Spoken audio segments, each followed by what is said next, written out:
उत्तर प्रदेश के जौनपुर से एक नहीं, दो नहीं, तीन नहीं, पूरे 5 सरकारी स्कूल गायब हो गए। ना इमारतें बची हैं, ना क्लासरूम बचा है, ना बेंच बची है, ना ब्लैक बोर्ड बचा है, ना रसोईया है, ना मिड डे मील का खाना है। यहां तक कि बच्चे और टीचर भी गायब हो गए हैं। इस वीडियो में आपको बताएंगे कि इन 5 स्कूलों को गायब कैसे किया गया और इसके पीछे हो रहे भ्रष्टाचार को तह से खंगालेंगे। और यह भी बता दें कि इन 5 स्कूलों में से आपने एक स्कूल भी ढूंढ निकाला तो आपको 1 लाख रुपए का इनाम मिलेगा। इस वीडियो में आपको आगे बताएंगे कि यह कारनामा हुआ कैसे और अंजाम कैसे दिया गया, ये बात खुली कैसे। इस राज पर से पर्दा उठाया है आम आदमी पार्टी के सांसद संजय सिंह ने। जो तथ्य वो सामने रखते हैं वो उत्तर प्रदेश की बेसिक शिक्षा व्यवस्था की नंगी सच्चाई को उजागर करते हैं। जौनपुर जिले के 5 प्राथमिक विद्यालय चोरी हो गए। ये विद्यालय सुनिएगा नाम: ढालगढ़ टोला, मिसिरपुर कन्या कंपोजिट विद्यालय, गगन अर्जनी, उर्दू बाजार और बाग हसन। जमीन से पूरी तरह ये गायब हो चुके हैं। यहां तक कि नगर शिक्षा अधिकारी, सिटी एजुकेशन ऑफिसर का आधिकारिक पत्र खुद इस बात की पुष्टि करता है कि इन 5 स्कूल का जमीन पर कोई नामो निशान नहीं है, रत्ती भर कोई निशान नहीं है, कहीं पर कोई निशान नहीं है कि यहाँ कभी स्कूल हुआ करता था। असल में हुआ यह है कि ये स्कूल किराए की इमारतों में चल रहे थे। सरकार के पास अपनी जमीन नहीं थी, या यूं कह लीजिए कि नीयत नहीं थी, तो किराए पर चल रहे थे ये सारे स्कूल।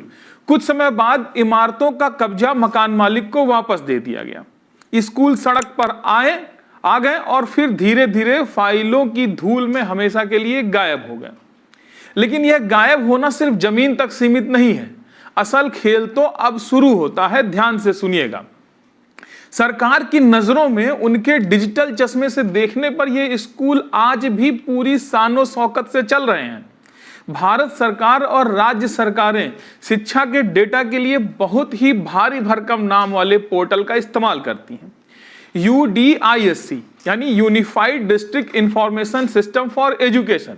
इस पोर्टल का काम है देश के हर जिले, हर ब्लॉक, हर गांव में यह बताना कि कौन सा स्कूल चल रहा है, उसमें कितने कमरे हैं, कितने शिक्षक और कितने बच्चे वहां बैठकर अपना भविष्य गढ़ रहे हैं।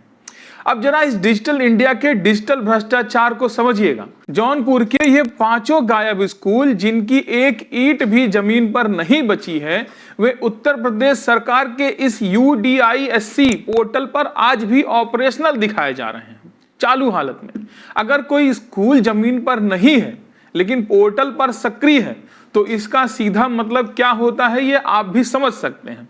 इसका सीधा सा मतलब है कि वहां बजट का आवंटन हो रहा है। बजट हवा में तो रुकता नहीं है, वो किसी ना किसी के खाते में जा रहा है। बच्चों के नाम पर मिड डे मील का पैसा भी आ रहा है, स्कूलों की पुताई और रख रखाव का फंड भी आ रहा होगा, किताबों और ड्रेस का पैसा कागजों पर जारी हो रहा है। अब सवाल यह है कि जब स्कूल ही नहीं है तो वो मिड डे मील कौन खा रहा है? क्या वो राशन सीधे भ्रष्ट अधिकारियों के घरों में पहुंच रहा है? जो स्कूल मौजूद नहीं है उसके रख रखाव का पैसा किस ब्लॉक के किस शिक्षा अधिकारी या BSA के जेब में जा रहा है? मुख्यमंत्री जी आए दिन जिस ऑपरेशन कायाकल्प का जिक्र करते मंच से तालियां बजवाते हैं, हमने उन स्कूलों की शक्ल बदल दी ये कहते हैं, तो मुख्यमंत्री जी को यह जवाब देना होगा कि कागजों पर चल रहे इन 5 अदृश्य स्कूलों का कायाकल्प किस दुनिया में किया जा रहा है। संजय सिंह ने सत्ता के अहंकार पर सीधा तमाचा मारते हुए एक खुली चुनौती दी है। उन्होंने कहा है कि उत्तर प्रदेश सरकार या बीजेपी का कोई भी नेता, कोई भी विधायक अगर इनमें से एक भी स्कूल को जमीन पर खड़ा दिखा दे तो अपनी जेब से 1 लाख रुपए का इनाम देंगे। क्या है किसी में हिम्मत जो यह इनाम जीत सके? नहीं, क्योंकि उन्हें पता है कि झूठ की इमारत पर खड़े होकर सच्चाई के स्कूल नहीं ढूंढे जा सकते। जब व्यवस्था पूरी तरह से सड़ चुकी हो, जब भ्रष्टाचार की परतें इतनी गहरी हो जाएं कि उन्हें छिपाना मुश्किल हो जाए, तो सरकारें क्या करती हैं? क्या वो सिस्टम को सुधारती हैं? क्या वो भ्रष्ट अधिकारियों पर कार्रवाई करती हैं? ऐसा बिल्कुल नहीं है। सरकारें उन लोगों की आंखों को फोड़ने का काम करती हैं जो उस षड्यंत्र को देख रही होती हैं। उत्तर प्रदेश में खराब स्कूलों की हकीकत दिखाने वालों पर सीधा मुकदमा दर्ज किया जाता है। इसे समझने के लिए आपको नोएडा चलना होगा। नोएडा जो उत्तर प्रदेश की 100 विंडो है, जहां बड़ी बड़ी कांच की इमारतें हैं, मल्टीनेशनल कंपनी है, जहां पर मेट्रो चलती है, जहां पर बड़े बड़े मीडिया घराने बैठे हुए हैं। इसी नोएडा के ग्रामीण इलाके में आम आदमी पार्टी के यूथ विंग के प्रदेश अध्यक्ष पंकज सिंह पहुंचते हैं। उन्होंने वहां के एक सरकारी स्कूल की हालत देखी। स्कूल क्या था, वो एक खंडहर बन चुका था। उसकी दीवारें ऐसी थी कि कभी भी भरभरा कर गिर जाए। छत के प्लास्टर ऐसे थे कि कभी भी उखड़कर बच्चों के सिर पर गिर जाए। शौचालय में तो इतनी गंदगी थी कि वहां सांस ही ना ली जाए। पंकज सिंह ने क्या किया, अपना फोन निकाला और उस बदहाली का वीडियो बना लिया ताकि सोए हुए प्रशासन को जगाया जा सके। उन्होंने सोचा होगा कि शायद वीडियो देखकर प्रशासन जागेगा, स्कूल की मरम्मत होगी और गरीब बच्चों को एक सुरक्षित छत मिल जाएगी। लेकिन उन्हें यह नहीं पता था कि डबल इंजन की सरकार में सच दिखाना सबसे बड़ा अपराध है। वीडियो वायरल हो गया, प्रशासन की नींद टूट गई, लेकिन स्कूल बनवाने के लिए नहीं, बल्कि अपनी नाकामियों का पर्दा डालने के लिए स्कूल की मरम्मत कराने के बजाय शासन प्रशासन ने उल्टा पंकज सिंह पर ही एफआईआर दर्ज करा दी। अब सोचिए उस मानसिकता के बारे में, जिस शिक्षा अधिकारी को स्कूल की देखरेख के लिए तनख्वाह मिल रही है, जो अपने काम में पूरी तरह से फेल हो चुका है, उस पर कोई कार्रवाई नहीं होती। लेकिन जो नागरिक ये सवाल पूछ रहा है कि साहब इस स्कूल का छत क्यों टूटी है, उसे अपराधी बनाकर थानों के चक्कर कटवाए जा रहे हैं। यह सिर्फ एक एफआईआर नहीं है, यह जनता को डराने का एक टूल किट है। सरकार यह संदेश दे रही है कि हम भ्रष्टाचार करेंगे, लेकिन तुम सवाल मत पूछना, अगर पूछोगे तो जेल जाओगे। अगर आपको लगता है कि नोएडा की घटना कोई इकलौती भूल है, तो चलिए आपको अवध के इलाके के हरदोई में ले चलते हैं। यहाँ की कहानी सुनकर आपको समझ आ जाएगा कि कैसे पूरा का पूरा सरकारी तंत्र ही एक स्क्रिप्ट पर काम कर रहा है। हरदोई में आम आदमी पार्टी के एक कार्यकर्ता हैं फिरोज सिद्दीकी। फिरोज ने अपने इलाके में देखा कि जो सड़कें कागजों पर बन चुकी हैं, वो जमीन पर गड्ढों में तब्दील हैं। जिन स्कूलों के लिए लाखों का बजट आता है, वो खंडहर हो चुके हैं। बच्चे धूल में बैठ रहे हैं, पीने का साफ पानी तक नहीं है। एक जिम्मेदार नागरिक और विपक्ष के कार्यकर्ता के तौर पर फिरोज ने वहां की बदहाली का वीडियो बनाया और जनता के सामने रख दिया। अब यहां एंट्री होती है हरदोई के डिस्ट्रिक्ट मजिस्ट्रेट साहब की। एक डीएम जिसके ऊपर पूरे जिले का मुखिया होता है, जिसकी जिम्मेदारी है कि वो योजनाओं को जमीन पर उतारे। डीएम साहब को जब यह वीडियो मिला तो उन्हें यह नहीं लगा कि मेरे जिले में इतना भ्रष्टाचार हो रहा है, मुझे तुरंत जांच कमेटी बिठानी चाहिए। इसके बजाय डीएम साहब की कुर्सी का अहंकार जाग उठा। उन्होंने बिना वक्त बर्बाद किए फिरोज सिद्दीकी के खिलाफ केस दर्ज करवा दिया।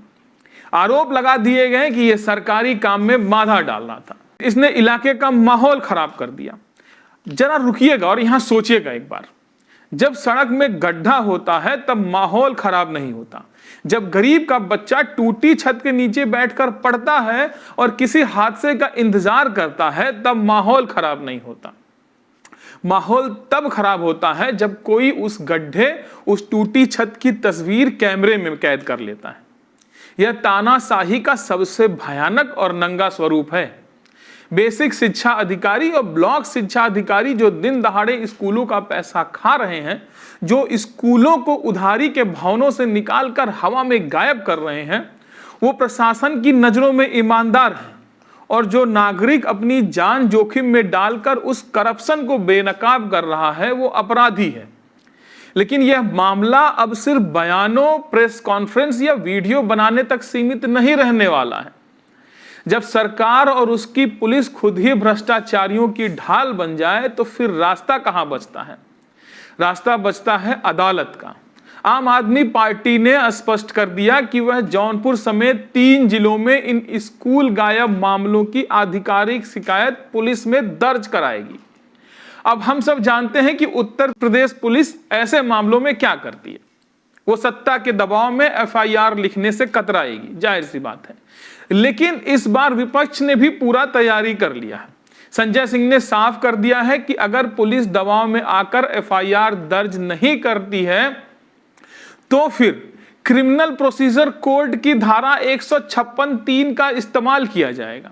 जो दर्शक नहीं जानते उन्हें बता दूं कि धारा 156(3) भारत के कानून का वह ब्रह्मास्त्र है जिसके तहत अगर पुलिस आपकी बात नहीं सुनती तो आप सीधे मजिस्ट्रेट के पास जाते हैं और कोर्ट आदेश देता है, तब पुलिस को मजबूरन मुकदमा दर्ज करना पड़ता है। इसके तहत कोर्ट से सीधे आदेश लेकर उन ब्लॉक शिक्षा अधिकारियों, बीएसए और उन जिम्मेदार डिस्ट्रिक्ट मजिस्ट्रेट के खिलाफ एफआईआर दर्ज कराई जाएगी जिन्होंने इन स्कूल को बर्बाद होने दिया। अब ये सफेदपोश अधिकारी अदालत के कटघरे में जब खड़े होंगे तब उन्हें जज साहब की आंखों में आंखें डालकर बताना होगा कि उन्होंने किराए के भवन छीनने के बाद इन स्कूल के बच्चों को कहां भेजा, उन गरीब बच्चों का हुआ क्या, और सबसे बड़ा सवाल, यूडीआईएससी पोर्टल पर झूठा डाटा फीड करवाकर किसका पेट भरा जा रहा है। यह पूरी स्थिति सिर्फ कुछ भ्रष्ट अधिकारियों के लालच का मामला नहीं है। अगर आप इसे सिर्फ भ्रष्टाचार मानेंगे तो आप पूरी तस्वीर नहीं देख पाएंगे। यह दरअसल सरकार की नीयत का मामला है। पूरी गहराई से सोचिएगा, इन जर्जर और गायब होते स्कूलों में आखिर कौन पढ़ता है, किसके बच्चे पढ़ते हैं। यहां किसी डीएम का बच्चा नहीं पढ़ता, यहां किसी बीएसए, किसी सत्ताधारी विधायक या मंत्री का बच्चा इन टूटी छतों के नीचे टूटे बेंच या चटाई पर बैठकर नहीं पढ़ता। इन स्कूल में ग्रामीण, दलित, पिछड़े और अत्यंत गरीब परिवार के बच्चे पढ़ते हैं। वो परिवार जो दिन भर मजदूरी करते हैं, जिनके पास प्राइवेट स्कूल की हजारों रुपए की फीस भरने की औकात नहीं होती। इनमें गरीब के बच्चे पढ़ते हैं। इसलिए सरकार को इन स्कूलों के बंद होने, जर्जर या जमीन से गायब हो जाने से कोई फर्क नहीं पड़ता। ये वही सरकार है जो अपने चहेते पूंजीपतियों के लिए हजारों लाखों करोड़ की योजनाएं रातों रात पास कर देती है। उनके बड़े बड़े कर्ज माफ कर दिए जाते हैं। लेकिन जब उत्तर प्रदेश के करोड़ों गरीब बच्चों के स्कूलों की मरम्मत की बात आती है तो सरकार का खजाना खाली हो जाता है और जो सच्चाई दिखाता है उसके ऊपर एफआईआर कर दी जाती है। यह कोई इत्तेफाक नहीं है। यह सरकारी शिक्षा व्यवस्था को पूरी तरह से खत्म करके प्राइवेट स्कूलों और शिक्षा माफियाओं को फायदा पहुंचाने की एक बहुत बड़ी और सोची समझी साजिश है। वो चाहते हैं कि सरकारी स्कूल इतने बदहाल हो जाएं कि गरीब आदमी भी हार थक कर कर्जा ले और अपने बच्चों को प्राइवेट स्कूल में भेजने को मजबूर हो जाए। और आप जो इस वक्त भारत एक नई सोच पर यह वीडियो देख रहे हैं, आपकी भी कुछ जिम्मेदारी बनती है। आप सिर्फ दर्शक मत बने रहिए, अपने घर से निकलिए, अपने इलाके के सरकारी स्कूलों की हकीकत को जाकर देखिए कि वहां छत सलामत है नहीं, टीचर आ रहे नहीं, मिड डे मील मिल रहा है कि नहीं। आवाज उठाइए और सवाल पूछिए, क्योंकि अगर आज आपने सवाल नहीं पूछा तो यकीन मानिए कल आपके इलाके का स्कूल भी इसी तरह किसी सरकारी पोर्टल पर तो जिंदा रहेगा, लेकिन जमीन से हमेशा के लिए गायब कर दिया जाएगा और उसके साथ ही दफन हो जाएंगे आपके बच्चों के भविष्य। नमस्कार। हमारे वीडियो का नोटिफिकेशन सबसे पहले पाने के लिए प्ले स्टोर से हमारे ऐप भारत एक नई सोच को अब इंस्टॉल करें।